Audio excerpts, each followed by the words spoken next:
Every Wednesday.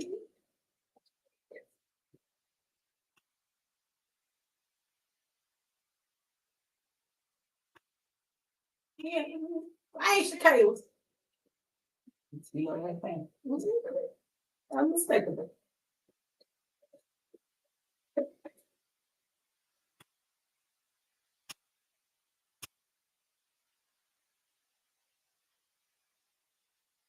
Yeah, I remember.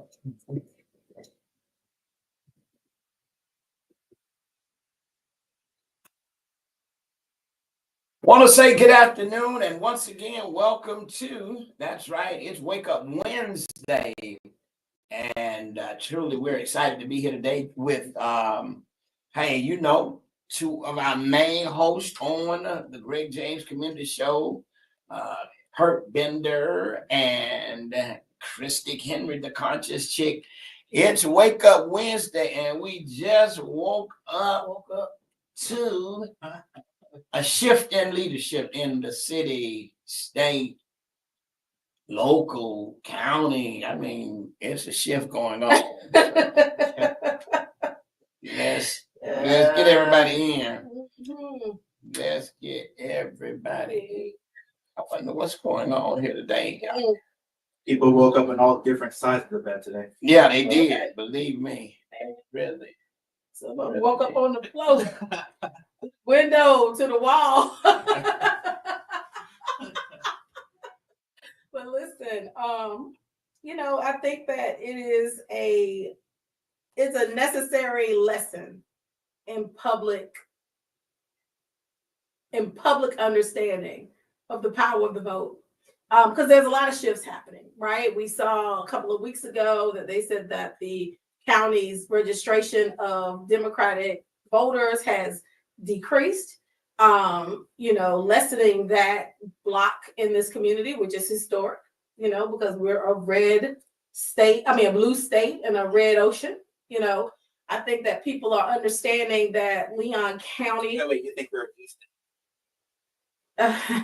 No, we are in Leon County. Oh, Leon County. Yeah, Leon County has been historically very blue. It's turning very purple. It's becoming ultraviolet almost, becoming very purple. But I think outside of the party spectrum, and Pastor, you and I talk about this a lot, I think people are corralling around ideas of impact and less so around party and philosophy, historically, which is where now a lot of people still do that. Don't get me wrong, we still are very partisan. But I think there's a movement here where people are like, look, if we elected them there and they did a good job, let them keep doing the job, right?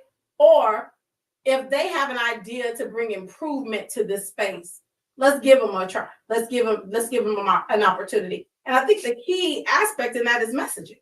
How do you get people to believe in you? How do you get the hearts of people motivated to get out of their homes and actually mail in, cast that early vote, make that actual vote on election day? How do you do that? So I think the heart of the people are on the ballot.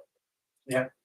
Well, I think when we look at this cycle of election here in 2024, I think we see that one, it takes a unified effort.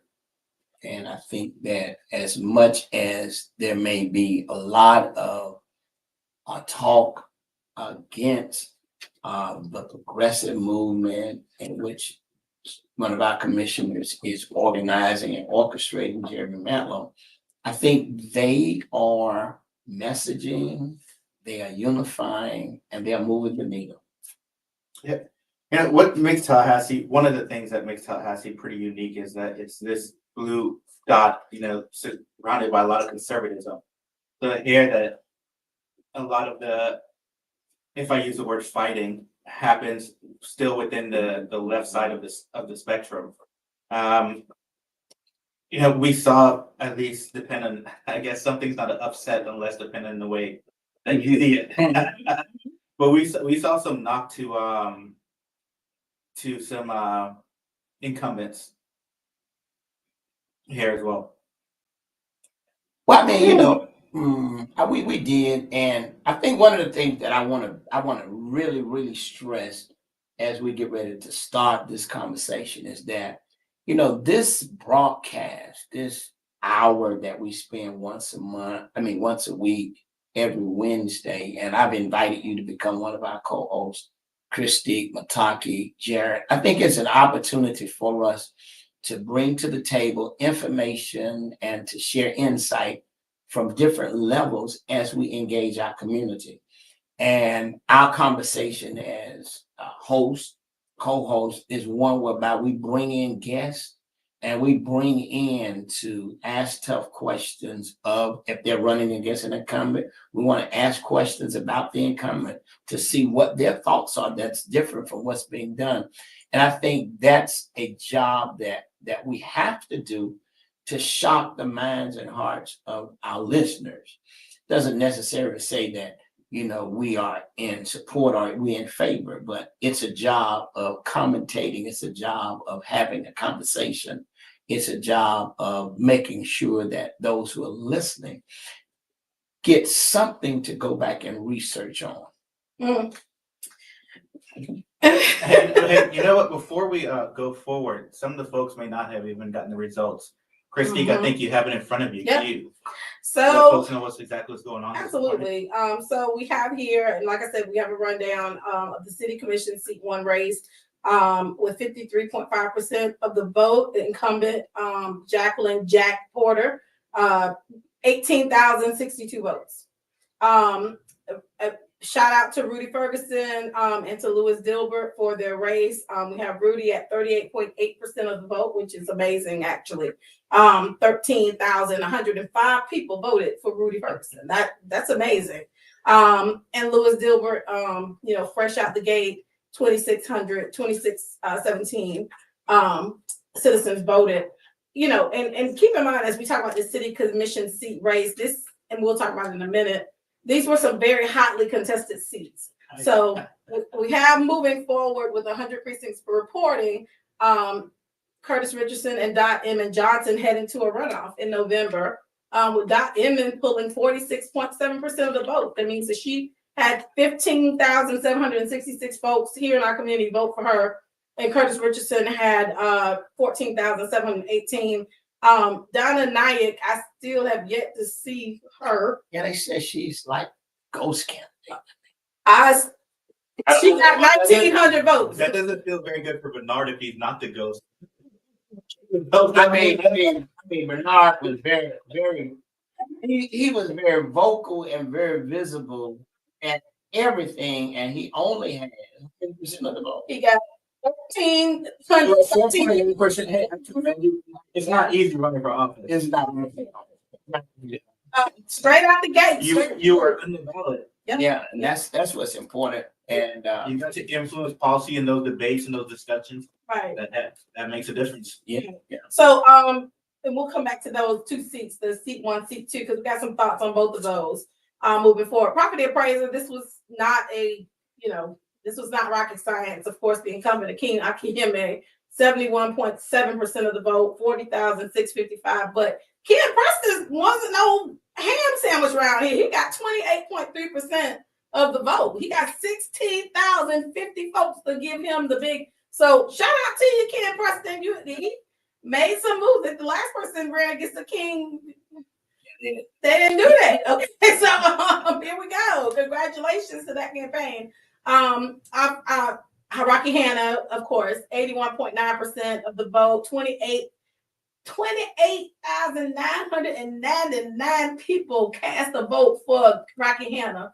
And Star Swain, congratulations on your run. She got 18.1% of the vote at 6401. Again, very impressive showing for a first-time candidate. So we move on down to County Judge Group 2. This race, I think a couple of people, were kind of on the fence about how this was going to turn out. Robert Churchill with 43.5% of the vote, 23,818 total votes, and LaShawn D. Riggins, 30.7% of the vote, 16,814 folks. This is going to be an interesting race going into November because they're going into a runoff. And just so you know, all of these offices are nonpartisan. So, you know, although they've identified as Democrat or whatever, they're really nonpartisan races. So it's going to be really interesting to see how this spills out in November between Churchill and Riggins. But congratulations to Sydney Brown. She pulled off 25.8% of the race, 14,145 votes. That is tremendous. Congratulations to Miss Sydney Brown. School Board District 2. This was another Roseanne Wood continuing to do the good work on behalf of District 2, Leon County Schools, 75.5% of the vote, 10,579 total votes. And Daniel Zeruto, local, I think he's a chiropractor, a local Zeruto. I do think he's a chiropractor. I think he's a chiropractor. But 24.5% of the vote. He got 3429 total votes. Congratulations to his campaign on again initial. And these are like regular folks that Yeah. we don't know Daniel these very people. much is just a regular folk. I heard him introduce himself and speak. Mhm. Great guy. Yeah. And of course, Lori Cox retained her seat in the district. I don't see her number right here. Do you have a number? I think Lori Cox, she got 52% of the vote. 52% of the vote. Yeah, 52%. But Jeremy Rogers got 47.7. That's almost a margin of error, you know? Yeah, absolutely. It's just that close. Just that close. And I think one of the things that these races kind of gave insight to was that just because you are the incumbent, that does not mean you can feel secure and safe in the seat that you're in. Moving over, just looking at just one race over in Jefferson County, Jefferson County superintendent race. Jackie Pons is going to be joining us next week live in the studio because I want to really talk about what has happened there. He's going into the November election. The superintendent lost on yesterday. So he's going to be facing a incumbent who was a former superintendent there. And I think just for highlight purposes only, Jackie Pond's contract was not renewed for the incoming year by the outgoing superintendent who lost on yesterday. And the sad part about it, he was not renewed after he had turned the school around to a C, and then this year they received a B while he had been removed from serving as principal. So he's in an amazing opportunity now moving into November for superintendent. That's in Jefferson County, and he's done a lot since he's been there. And, you know, we'll be remiss at every opportunity that we can. Speaking of B schools, shout out to NIMS. One time, R. Frank Mims Middle School. Yeah. Yes, sir. Yeah. And Pineview with the sustained B, and with was it A or B? A. It was an A, and then Bond with the 3-year B. So they've been sustained. They've sustained their achievement level for 3 years now at that level. But the schools are definitely benefiting. And the community is going to benefit economically. How much of that do you contribute to Anna? I think a lot. I mean, let's have a real conversation. Y'all ready to have a real conversation? Okay. Let's talk about Gadsden. Okay, let's talk about Gadsden County. Let's talk about Gadsden County. Let's talk about over in Gadsden, the school board race. Kathy Johnson, she was reelected again. In District 5, there's going to be a runoff for a school board, and that's going to be between Stacy Hangen and Jamal Holtz. We're excited about that. Tax collector, I think young lady by the name of Tanya McGriff, she got 35% of the vote, and Beastie got 23%. So I'm trying to see whether or not they're going to a runoff there. And I haven't found that out yet. But Eric Henson in the county commission seat District 1 got a whopping almost 80% of the vote against Chrissy Arnold. And then in District 3, there's a new commissioner coming on board, Sean Woods, who was a former deputy sheriff. He got 57%. And also District 5, Ron Green got 60% of the vote.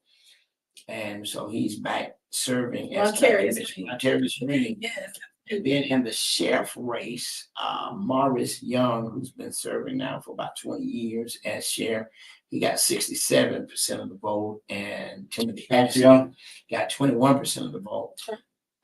So he'll be facing Buckhoff as we get ready for the general election. So it's a lot going on, and election time is election time.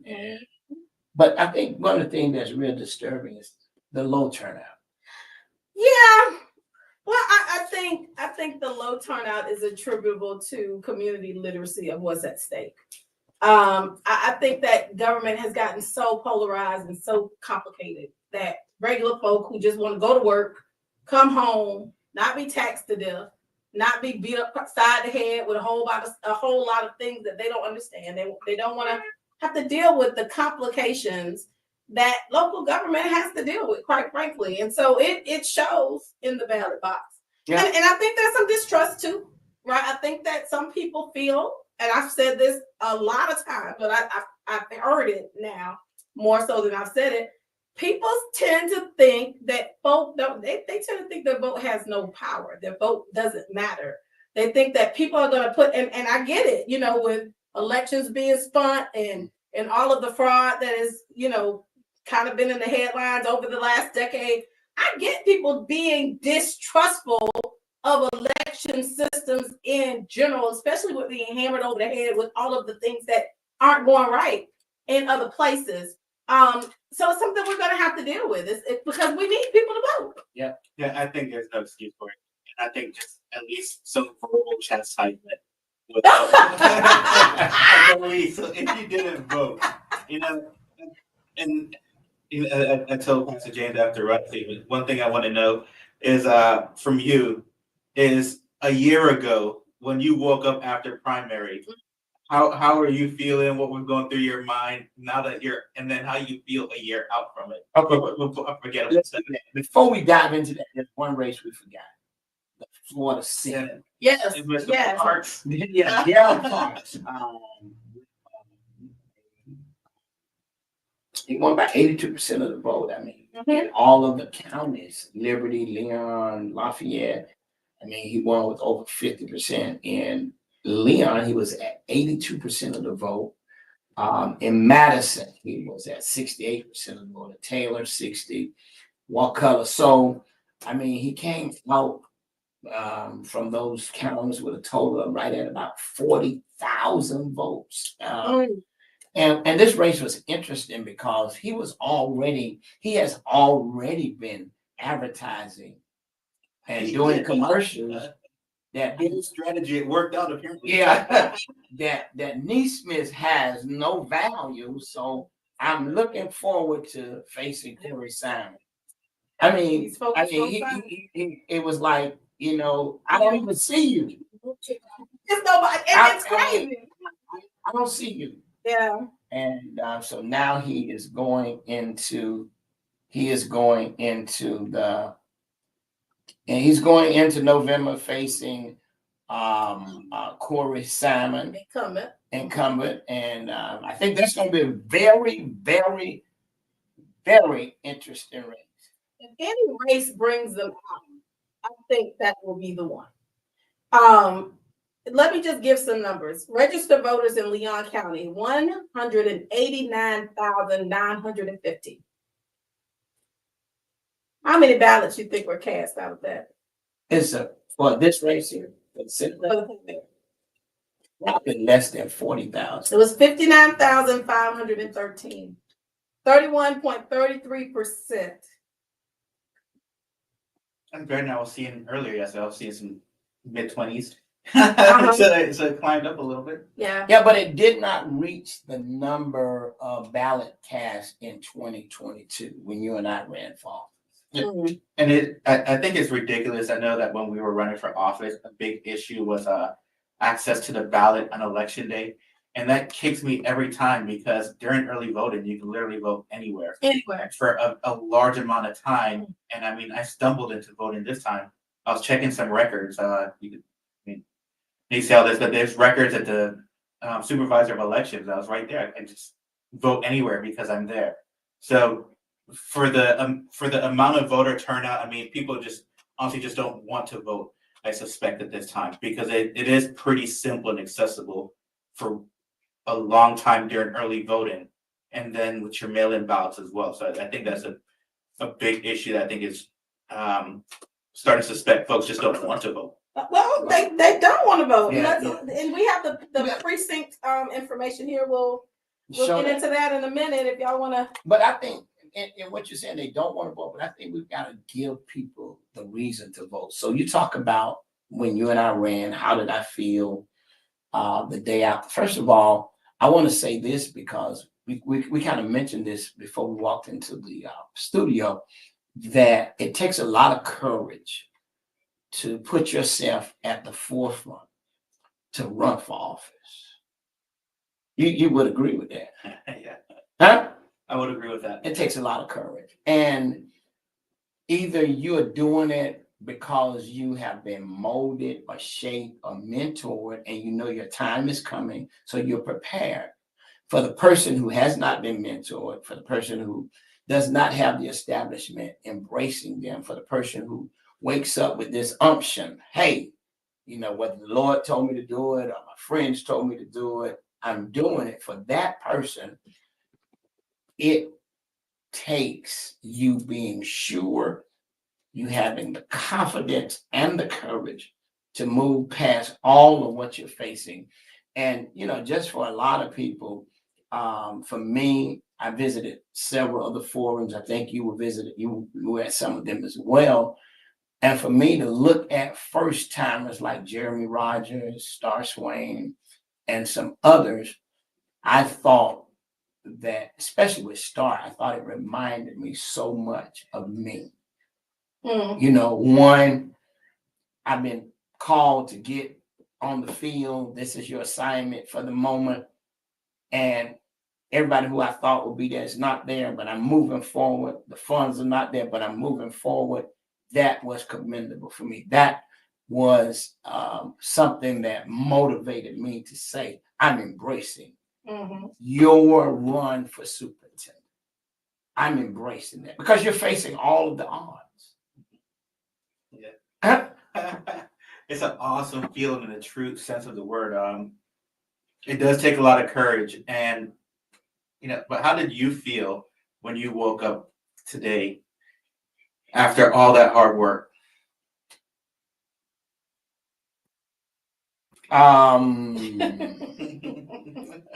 It's been a year. You can say how you feel a year from then. How did I feel when I woke up? Because you know, it's interesting. You can give direct feeling on that point. I know a lot of folks are feeling it.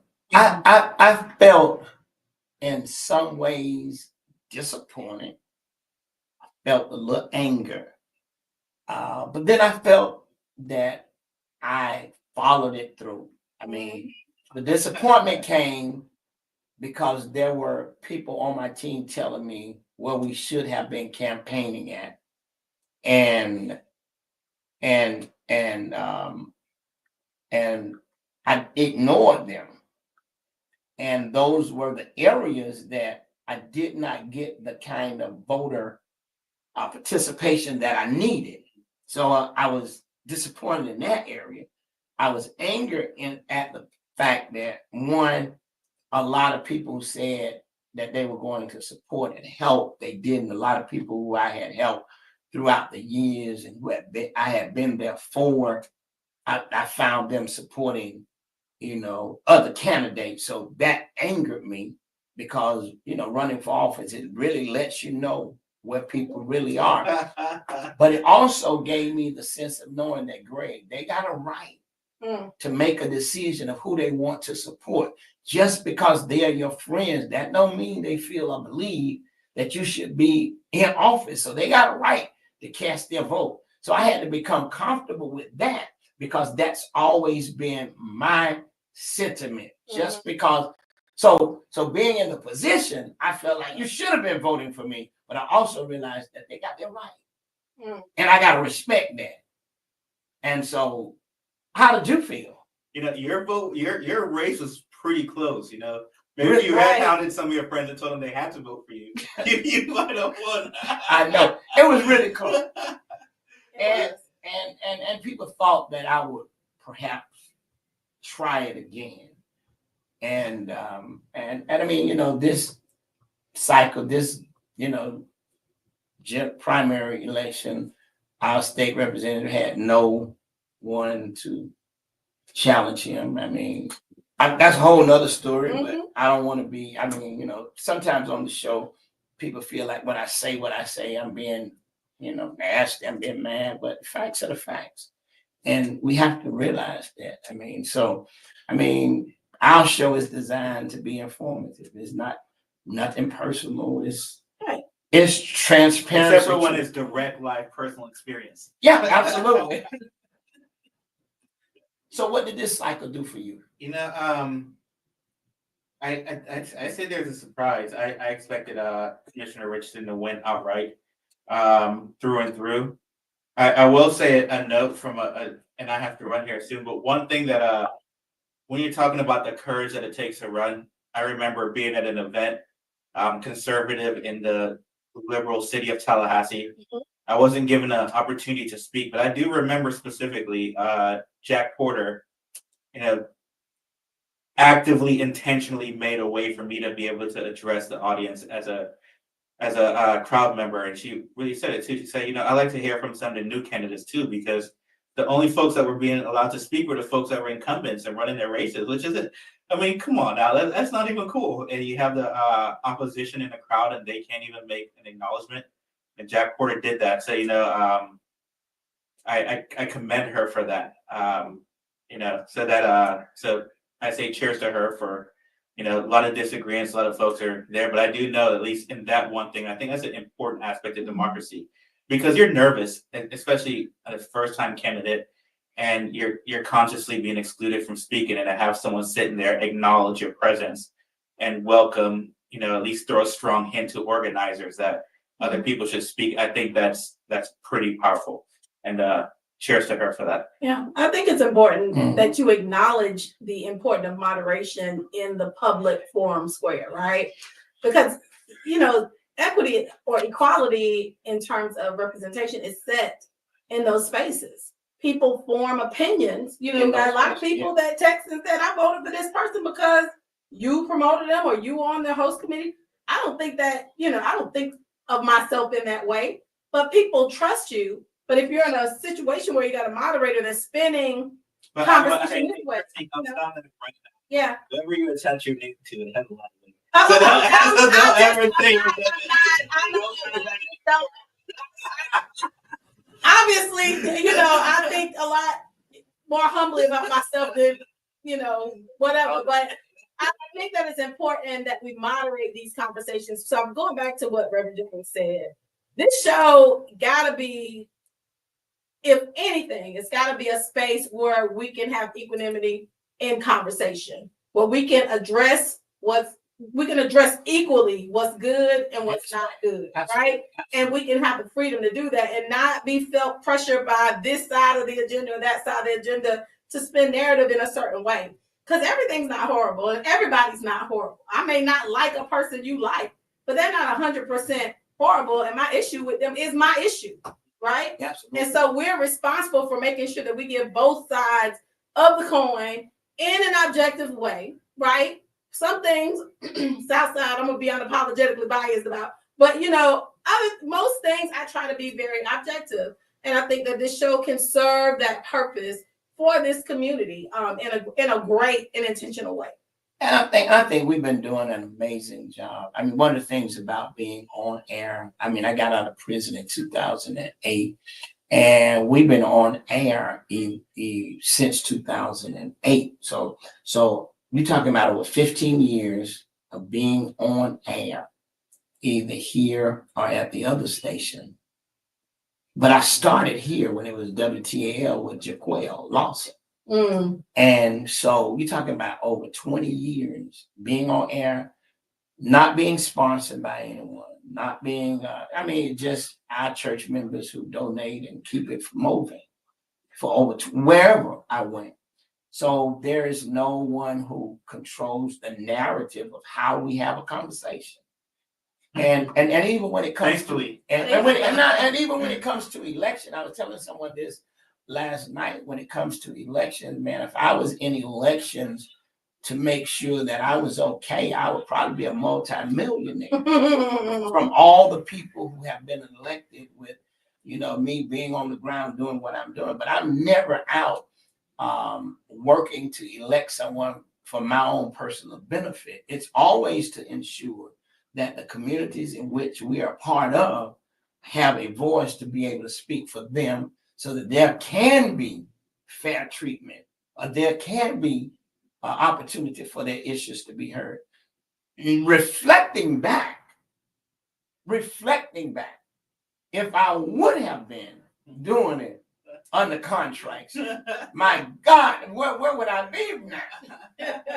Where would I be? I mean, there are firms around our city who are political strategists, and they do it for this, that, and the other. But everybody has a different purpose, and I don't knock them for doing what they do. But don't send me text messages, and don't send me messages like I'm running somebody's campaign and I lost. Don't do that. Because when I get involved from day one, we're strategically planning to do one thing, and that's win. Because all I do is win. Hey, folks, I have to hey, thank you for 15 years. It's a lot. Thank you for allowing me to share the mic with you. Oh, absolutely. I think It's a pleasure. our relationship started when I told you, why did you get in the race? Hey, man, appreciate you. You take care. All right, sir. All right. Hey, man, drive safe. All right. Yeah. So listen, y'all stay tuned. We're going to take a break, and we're going to come right back. We're going to be talking with we're going to get somebody on the line. Yeah. We're going to be talking to them about their thoughts. So keep it right here. Don't go nowhere. Let this song bless you, and we're going to be right back. I'm going to switch side. Chris speaks in. See how we can make this work. Yeah. Hey, y'all. What are your thoughts about the election turnout last evening? Let me give some other precinct results from last night's race. We had the U.S. Senator Republican candidates. Rick Scott murdered the other two that were running against 82.57%. Murdered. We have here for U.S. Senate for the Democratic ticket is Debbie McCurcell-Powell. She got out with, and I'm looking at these numbers, this is key, 63.29%. Now, Rick Scott got 14,386 votes. Debbie McCurcell-Powell got 21,505 votes. So, wow. Okay, let's just be thinking about that. Okay, these are two people that are going to be running for the same office in the general election. So just be thinking about that. Also, Neil Dunn, who was running against Rhonda Woodward, he received 14,476 votes, and he got 83.55% of the vote. But the Republican in Congress, I don't see where the reporting on the Democratic candidate must have they don't have one. Well, they have one, but it's just one. They didn't have a competition. Okay, so Senate, Neil Dunn will be facing the Democratic candidate in the general election. He got 14,476 votes. Kimberly Neesmith, congratulations on your race. Daryl Parks got 82.77% of the vote. You have here the sheriff who ran, who was unopposed. You have the Leon County Clerk of Courts who was unopposed as well.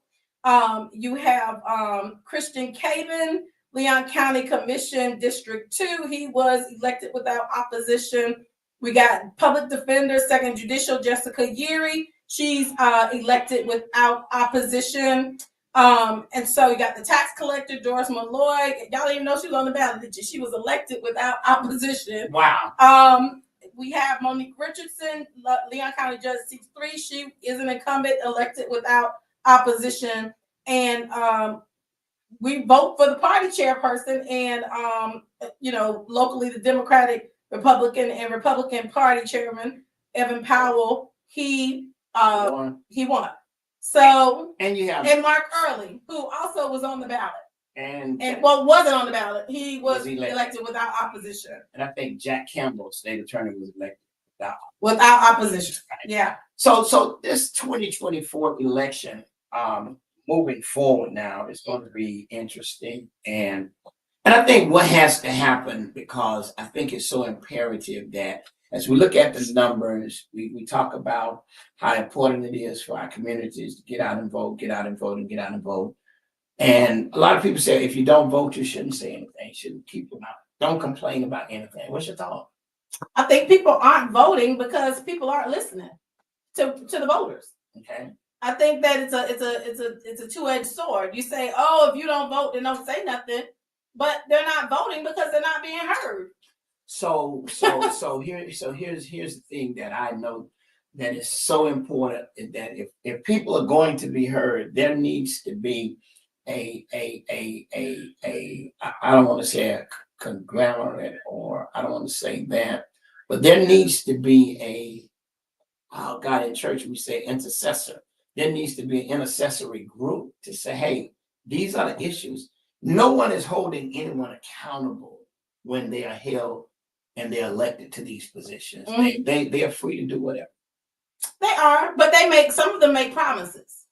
And some of them make promises and they blame their ability to manifest those promises on political, energy that's, a commission structure or whatever. I can't do nothing because of this. But I think that at the end of the day, why do we run for office? Well, some people run for office because they want elected power. I get that. But most folks I know run for office because they want to serve the people of the community. But I think we got to get back to community. We got to get back to getting it, not strategizing on which precinct and which neighborhoods we need to hit. We need to be getting in the face of community. We have lost community. We have lost this sense of servant leadership. We have this electoral engineering that has basically robbed the soul of the political process. And I know I'm sounding like, auntie right now. Mm-hmm. But why would I participate in a system that is inherently skewed towards a result that may or may not be within the context of my beliefs or my thoughts on how community should function? And so, we got to get back to community, right? Okay. So when you say we got to get back to community, let's specifically talk, because we got about 15,000 people tuning in. Yes. And out of those 14,000, we're talking to African-American population. Right. And when we look at our population and when we look at our communities, what do you feel like is some of the most biggest problems that we're having to deal with when we look at our communities as a whole? Here it is, and I'm going to use this. Here it is. You talk about Jeremy Matlow, commissioner, who takes a progressive movement, and they have a progressive agenda, and they don't mind you knowing what their agenda looks like. Mm-hmm.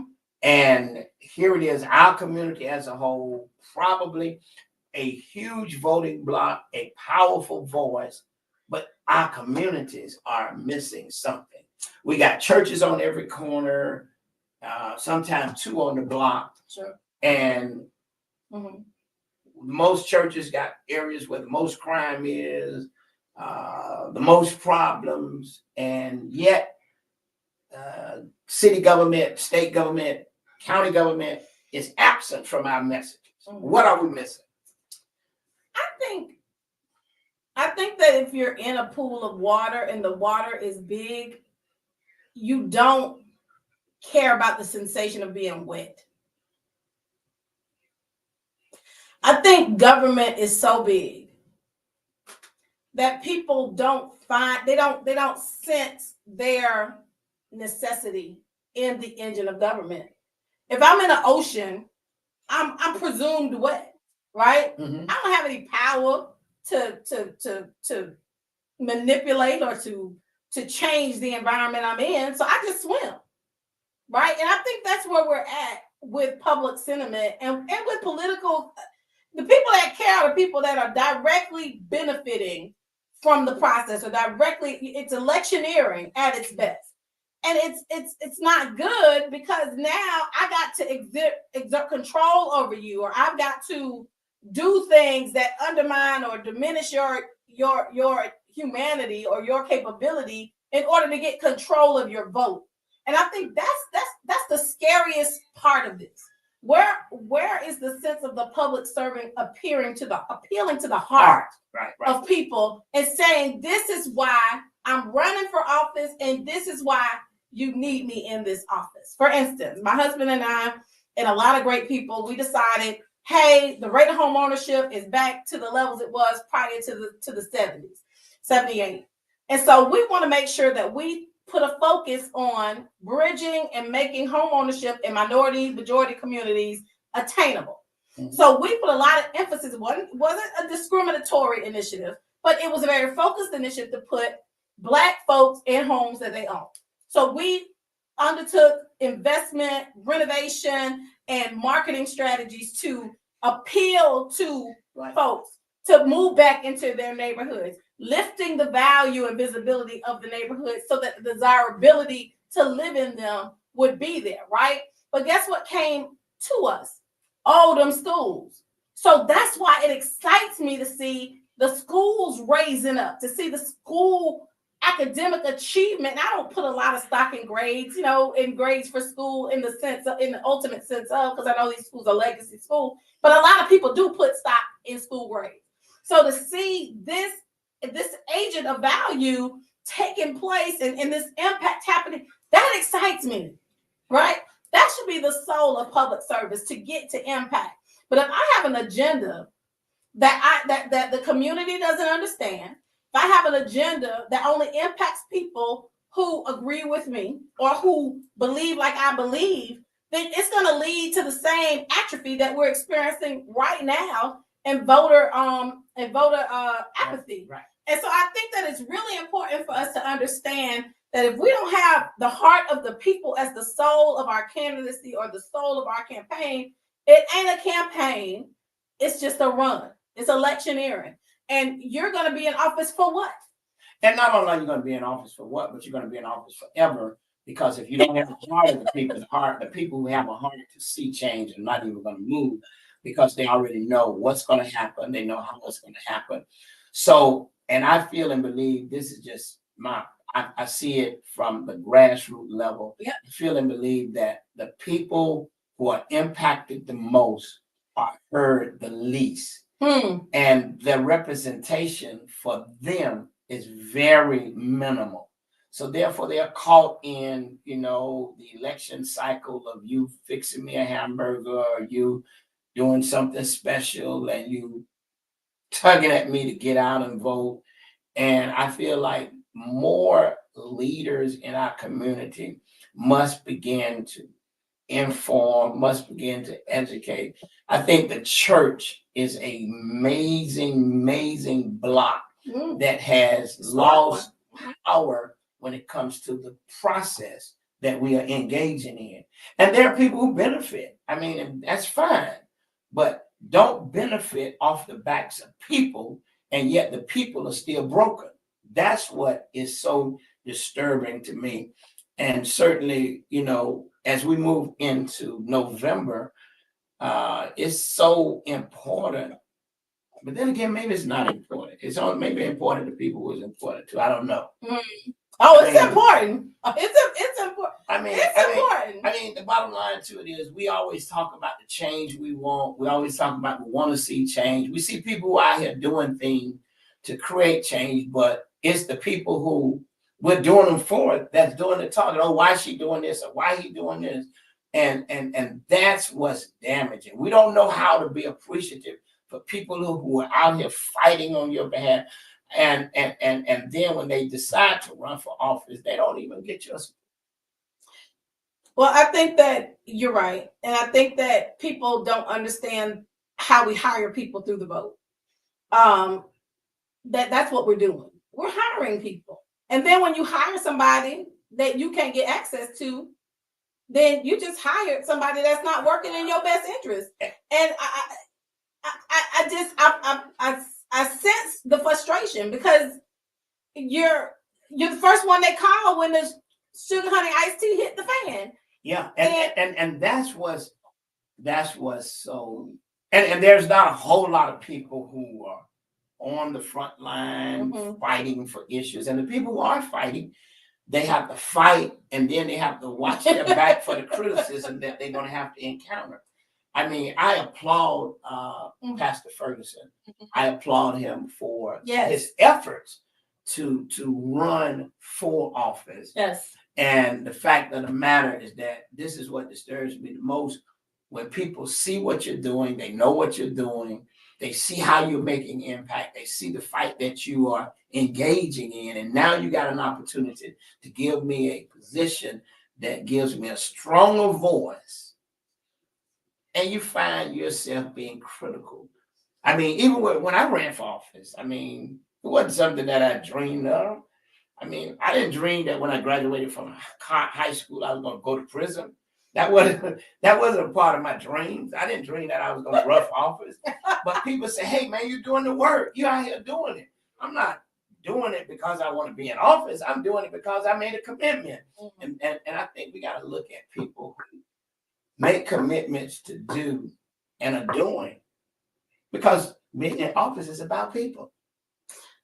It's a representative office, and there's two offices, right? There's elected administrative, your sheriff, your school board person, your tax collector, your property appraiser. Those are elected administrators, right? And then you have elected representatives. Those are your city commission folks. They are working in conjunction with a city management team or a county administration that is basically facilitating policy, working up, options and recommendations for them to adopt or deny based upon citizen or consensus input, right? So when we look at the role of the elected representative in contrast to the role of the elected administrator, you have two bouts of messaging that you have to do, right? And so I think in terms of the elected representative, we've gotten to a place where we got a lot of different party interests that exist. We need to know what these agendas are. We need to understand who don't like the police. We need to understand who advocates for spending on this level. We need to understand who advocates for fiscal conservatism. We shouldn't let people throw around different types of terms, right? And us not understanding what they mean when they say them. Just because I don't vote for a tax increase doesn't make me a fiscal conservative. It makes me a person that says I don't like what they're increasing the taxes to pay for, right? And so I think that we have to know what it is. I think we have to know when people say, oh, we're going to do this and we're not increasing the tax base. Okay, well, if you're not increasing the tax base, you got to take this money from somewhere else. So who are you going to take from in order to fund this over here if you're going to do it at a zero-sum game? I think it's important for us to start to be literate on how this stuff happens. Because at the end of the day, if we're allowing people to use things, to use descriptions, right? And we say, oh, for instance, with the Children's Service Council, people say, oh, I'm a fiscal conservative, so I want you to roll back the millage rate so that we don't have to pay as much money in taxes. But guess what? You're going to have to pay money somewhere else, because these same children that don't get these services are going to end up in another realm where you're going to have to spend some money. So you either pay here or you pay here. Yeah. You know what I'm saying? So it's just, we've got to stop letting people throw these things around and say these things without backing them up, right? And you know what, the people like you and I, we're in this, we're bathed in it, so we know what these conversations mean. I think here on this show, we got to break it down unapologetically and say, no, this is what they really saying. And let's have a real conversation about impact. And I think you're right about that. Not only must we have real conversation, but I think we have to get to a place where we don't allow our community, and everybody has a right to run for whatever they want to run. Exactly. But there are other communities who will say, hey, listen, Christy, it's not your time now. But what we want to do, we want to pause you right now. We're going to support Darius, and we want you to mentor up under him, and let's put all of our weight behind him, as opposed to us being in a situation where we get 10 people who live on the same street decide that they want to run for roach catcher of the year. And nobody knows how to really do the job, but everybody want to run for it. Right. And it causes division. And rather than having a unified community, I mean, there's just so much division. There's so much that we've got to overcome. And hey, everybody's excited about the choice for president. I mean, everybody's excited. How long would that excitement? I think that as the agenda rolls out, you're going to see people either excited or pissed. Again, there's a lot of things that people need to understand about the agendas that are being set by both sides of the spectrum. There's some questionable things on the Republican side, and there's some very questionable things on the Democratic side, right? But the thing that seems to work is that they appeal to the conscience of their bases, right? They appeal to the things that their bases care about. So you'll hear a lot of, oh, we're gonna roll back rent. We're gonna take these corporate owners to task and make them get some rent control happens. Well, guess what? You're socializing real estate. Let's just say what you're doing. All right. You are exerting government control, not market control, government control over the real estate market. And that is what it is. Okay. You have to deal with that, because that means that if I'm a real estate owner, if I'm a person in real estate, I am being limited right off by this agenda on the propensity and the capability of my investments to materialize into value and revenue. I got a statement. Someone said, we'll never have a unified community in Tallahassee. They said, we'll never have a unified community in Tallahassee. And we don't have to have a unified community. Not in the way that people think of unification. Yeah. We can have a unified community when it comes to issues that we are being impacted by. Exactly. And in the Black community, we got division on streets. We got division on. We're not even unified. I think we have apathy on streets. Okay. I don't see us fussing in the streets about this stuff. I don't see us fussing in the barbershops about this stuff. I just don't see it. I see apathy. Well, I see us having major disagreements. We might not have them where they are seen. Here it is. Okay, let's bring this issue to the forefront. And this is your pet peeve. Here it is, housing, education is so much needed. Pastors all over this city run into members. I'm running into members I'm calling you about now. Hey, can you find a 1-bedroom? Can you find housing? Education is much needed. We can't come together to learn, to get information on housing, how we can help members understand what's available in housing, what they need. Because why? We're so busy in the building. And it bothers me to the point that there are only a few that phones are ringing off the hook and looking for answers and solutions. And the very moment you don't respond, you become the worst thing that could ever happen. But you got a pastor who you don't even call, that you show up every Sunday to. Okay, so we can't come together as local faith leaders to sit down and talk about what's problematic in our community and how do we unify to make a difference. I think we can. I think it hasn't happened. It hasn't happened because it hasn't been convened. It has been. We've been trying to be convened. Yeah, it's been trying, but I think that you got to look at this. Is the goal unification or is the goal impact? And you can't impact. I mean, you can. You got to unify to have major impact. I have a little impact. You have a little impact. Right. RB has a little impact. Stan, what if all of us got together, came under one umbrella with one agenda? Every city commissioner, whether you voted for them or I voted for them, every superintendent, every school board, every mayor, every county would have to sit down and listen, because we have a unified voice and we're under one umbrella with one thing in mind, and that's the betterment of our community. And what does that look like? What is the betterment? I think that we have to agree on what the betterment looks like. Okay, what's the Okay. worst that we're dealing with now?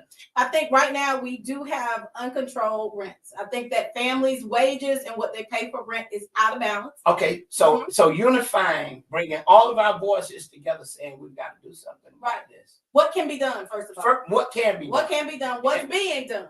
Absolutely. What can be done? And you got people like Brenda Williams who's really willing to open up the playbook because they understand that it takes more than them. But we also have to look at the market. We have to look at affordable housing inventory to see if we are causing gaps, if we're causing our own problems, right? We got to see if we are causing people who have been long-term residents in assistive or affordable housing to be there longer than they should. Absolutely. You got generations of that. So we got to have an honest conversation about that. But I think to your point, there needs to be more literacy on the advocacy part. Pastors used to be literate as I don't know what. You got these primitive Baptist churches built schools. They built the first houses. These deacons built the first ADUs, right? Accessible dwelling units. In order for people to have somewhere to stay during segregation. Churches are not illiterate to community development and economic development. I think we just have taken a hiatus and we need to get back on point. I'm ready. I am 100% ready because it's not rocket science. It is not at all rocket science. There is tremendous opportunity out here right now to be able to devise a plan and to activate a plan and to get people to an outcome. And I think that's where we have to unify around outcomes. We can't unify around personality because I don't like you, you don't like me. We can't unify around personality. It's got to be unification around outcomes and trust in the activation of resources and people who can bridge outcome so we can celebrate together. Oh, we did this. We made this happen. Yeah. And I think this is it was a perfect time, but if we don't awaken to where we are now, if we can't unify for outcomes, we definitely gonna stay divided and we're gonna come out. There you go. And we're coming out of our communities slowly but surely. We're losing the opportunity to purchase property within our communities, and we're being God. It's just devastating what is happening because we are not unifying. And if anything about this election that I want to walk away with is that one, every voice matters. Every voice matters. But every voice don't matter until we understand how to make that voice matter. Because people don't know they matter. They've been taken for granted for so long. They've been feeling left out for so long. I said this to somebody that change really happens when people unify, when they come together. I was in prison and I learned so much valuable lessons from prison. Inside of the federal maximum security penitentiary, there are gangs. There's the Aryan Brotherhood, there's Latin Kings, there's the Crips, there's the Bloods, there's the Dirty White Boys. There's so many. There's the Gangster Disciples, you name it. They're there. And each gang has its control. But when there's an issue that's impacting all of us as individuals inside of the prison, the gang affiliation does not matter. But the gang leaders meet with all of the leaders to say, hey, this is impacting all of us. So now it's time for us to put the division aside and say, these are the things we're not going to do. We're not going to go into the child hall. We're not going to eat breakfast. We're not going to eat lunch. We're not going to eat dinner. We're not even going to the rec yard. So that means what? We're going to stay. When they said time to go to breakfast, we're going to stay in our room. We're not even going to work. So let them lock us down. And when they bring the food to the cell, let's not eat it. So they have to turn it back in. Come on now. Because we are going to unify to get the Department of Justice to come inside to hear us. Yes. Those are valuable principles that I learned. Yeah. And we can't do that in our communities. We can't do that among pastors. We can't do it among nonprofits. We can't do it. And nobody hears us because they said, well, if I talk to this pastor, I'll be okay. If I talk to this group, I'll be okay. If I talk, and they divide. and we're stuck saying, how did this happen? How did Rudy Ferguson not win the election? Well, I mean, and I know we are running low on time, Yeah. but I will end with this. And this is a Christian radio show.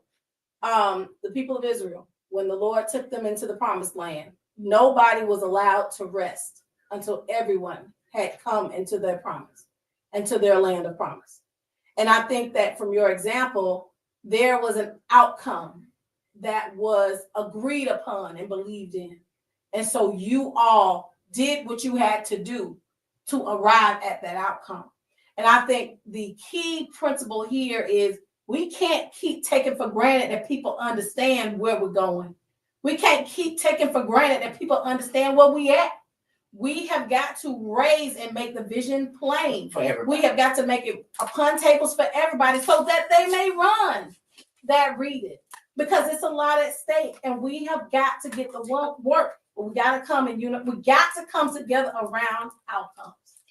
That's it. But hey, that's the word for the day. And we're out of time, but we're definitely not out of conversation. But the word for the day is we got to unify around outcomes. We got to know what the outcome is going to look like. And everybody got to be on one accord to make the outcome happen. Amen. And that's what happens when you look at the progressive movement. They are unified around outcomes. They make it clear that they stand against the police department. They make it clear their stance about defunding. They make it clear. You don't have to second guess. They make it clear that when we get in office, we're going to get rid of them city managers and the police chief. They make it clear. And y'all don't go vote. Okay. We're out of time. But we got to unify around outcomes. Around outcomes. Y'all take a vacation and go in isolation. I'm tired. Oh, dear. And that's how it is. Well, hey, listen, it's been a wonderful day. And until next week, we're going to be talking with Superintendent candidates from Monticello, Jefferson County. And they're going to be talking to some of the candidates who are going into the November election and runoff. So stay tuned. God bless you. Thank you, Tracy. Tracy said it was a great show. God bless you all. We out of here. All right, y'all. See y'all next time.